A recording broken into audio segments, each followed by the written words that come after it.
Assalamualaikum warahmatullahi wabarakatuh. Alhamdulillah,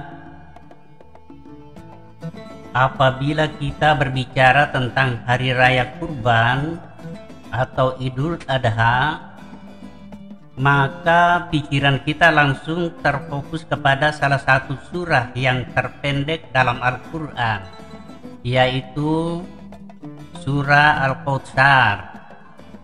Jadi lafaznya begini, a'udzubillahi minasyaitonirrajim, inna a'tainaka al-kautsar fasholli li rabbika wanhar inna syani'aka huwal abtar.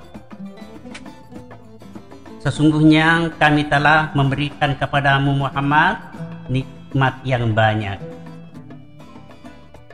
Pemirsa, nikmat yang dimaksud di sini adalah diterangkan hadis lain bahwa pada hari ini beribu-ribu malaikat turun ke bumi untuk membagi-bagikan nikmat, termasuk nikmat iman, dan menyampaikan ucapan selamat bagi orang yang melaksanakan hari raya Idul Adha. Fasholli li rabbika wanhar,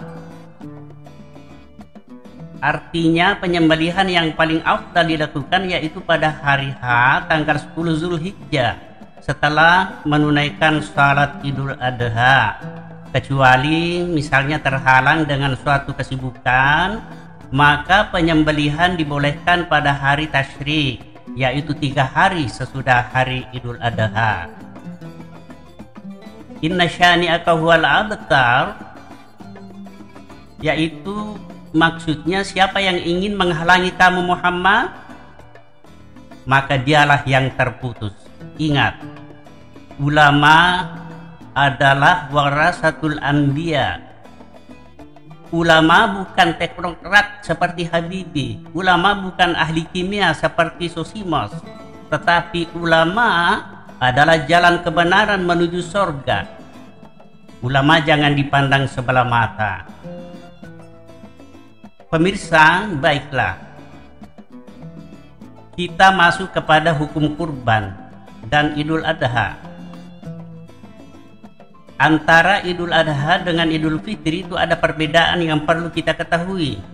Misalnya, Idul Adha dianjurkan dipercepat, sedangkan Idul Fitri waktunya boleh agak lambat-lambat. Itu perbedaannya. Idul Adha disunatkan agar tidak ada sarapan pagi, sedangkan Idul Fitri disunatkan sarapan sebelum berangkat. Kemudian Idul Adha selama 4 hari disunatkan melafazkan takbir, tahmid, dan tahlil sesudah salat fardu sampai batas waktu, yaitu sampai hari keempat berakhir sesudah salat asar. Pemirsa dimanapun berada, lalu bagaimana sholat Id dari segi hukum? Jadi kita sudah poin saja. Di sini ada 2 pendapat para ulama. Ada yang mengatakan wajib dan ada pula yang mengatakan sunnah. Ulama yang mengatakan wajib, pemirsa, ya, untuk kita lebih aman saja kita mengambil jalan tengah, bahwa dalam ketarjihan atau jumhur dikatakan bahwa kurban merupakan sunat muakkad, dalam pengertian bahwa kurban adalah salah satu ibadah yang tidak pernah ditinggalkan oleh Nabi selama hidupnya. Allahu a'lam. Selanjutnya pemirsa, kita masuk ke soal pembagian daging kurban. Setelah melaksanakan penyembelihan, pertanyaannya kepada siapa yang akan kita bagikan? Mari kita kembali kepada dalil serta penjelasan hadis bahwa daging kurban itu boleh diambil 1/3 dagingnya dan 2/3 untuk dibagikan kepada orang lain. Hal ini dapat kita lihat dalam misalnya Al-Quran, terdapat dalam surah Al-Hajj 28, Al-Hajj 36, Al-Mumtahanah 89.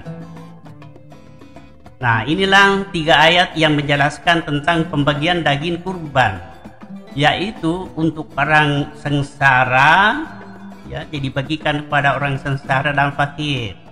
Yang kedua, orang yang meminta atau tidak meminta. Dan yang ketiga, orang yang tidak memusuhi agamamu. Jadi walaupun dia non-Islam, boleh dibagikan sama mereka. Nah, silakan berbuat baik dengan catatan bahwa kurban nazar, ya ingat, kurban nazar itu tidak boleh diambil sama sekali daging kurban walaupun sedikit. Ingat itu kalau nazar. Nah, sebenarnya agama itu tidak ada yang memberatkan. Bahkan ada satu hal yang sangat menggembirakan kaum muslimin dari perbuatan sahabat ketika yudhakha bisyati wa an ahlal baiti hatta tubahiyan nasa. Maksudnya di zaman Nabi ada seorang sahabat melaksanakan kurban seekor kambing, lalu berniat mengikutkan keluarganya. Mendengar berita ini semua umat Islam bergembira. Kenapa? Karena waktu itu hampir semua orang rata-rata kondisinya hidup pas-pasan. Sedangkan umat Islam sangat menyesal kalau tidak mengikuti salah satu sunnah Nabi. Pemirsa, dimanapun Anda berada, perlu kita ketahui bahwa Rasulullah Shallallahu Alaihi Wasallam pernah berkurban bersama golongan elit, yaitu orang kaya, bahkan sampai ratusan unta yang dikurbankan. Rasulullah pernah juga bergabung golongan orang-orang menengah, berkurban 2, 3, sampai 5 kambing. Dan bahkan pernah juga Rasulullah bergabung dengan golongan orang miskin. Nah, disitulah Muhammad berdoa, Allahumma taqabbal minni wa ummati, Allahumma taqabbal min Muhammad. Jadi artinya, ya Allah, terimalah kurban dari Muhammad bersama umatnya, umatku. Jadi orang miskin ini bersama dengan Muhammad di dalam hal kurban. Ya. Pemirsa dimanapun berada, kalau saya membuat ranking dari golongan elit ke bawah, ini susunan saya begini: 1 ekor unta untuk 1 orang, ya, 1 ekor sapi untuk 1 orang, 1 ekor domba untuk 1 orang, kemudian 1 ekor kambing untuk 1 orang, selanjutnya 1 ekor sapi untuk 7 orang, 1 ekor unta untuk 7 orang. Pemirsa dimanapun berada, sebenarnya awal mula terjadinya berkurban dengan bergabung itu terjadi ketika Nabi dalam safar dari Madinah ke Mekah bersama rombongan. Nah, beliau terhalang memasuki kota Mekah, terpaksa melaksanakan kurban yang diprakarsai sendiri oleh Rasulullah, yaitu 7 orang untuk 1 ekor unta atau sapi. Nah, inilah yang umum dilakukan sekarang, berarti kita semua ini termasuk golongan miskin.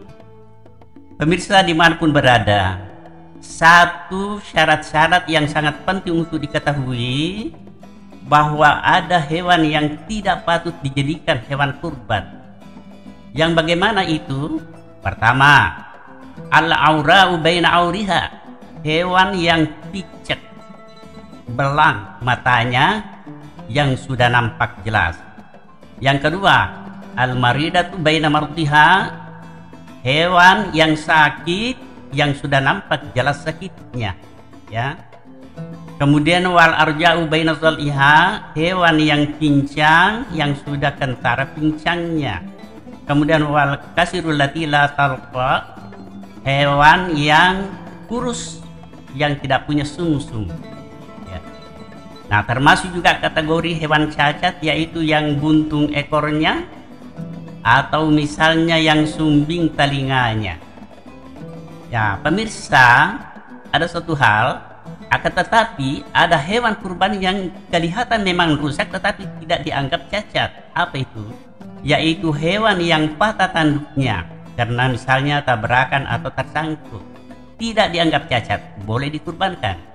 Termasuk pula hewan yang sudah dikabiri, artinya dibuka penjantangnya, kedua ini boleh dikurbankan. Allahu a'lam bishawab. Kesimpulan, bagi yang berniat melaksanakan kurban pada hari raya Idul Adha, itu disunatkan tidak memotong rambut, tidak memotong kuku, tidak memotong kupis dan sebagainya.